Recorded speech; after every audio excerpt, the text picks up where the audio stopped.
আদর করি দে কামড় দিস না আবার বিপদ লাগাইবি।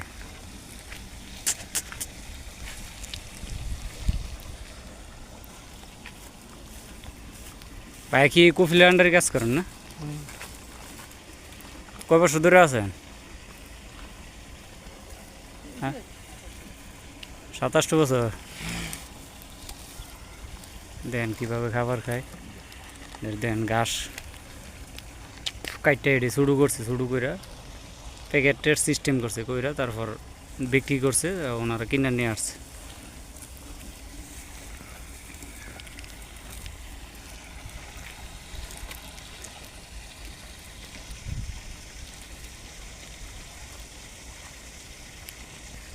দর্শক এরকম উটের ভিডিও যদি আরও দেখতে চান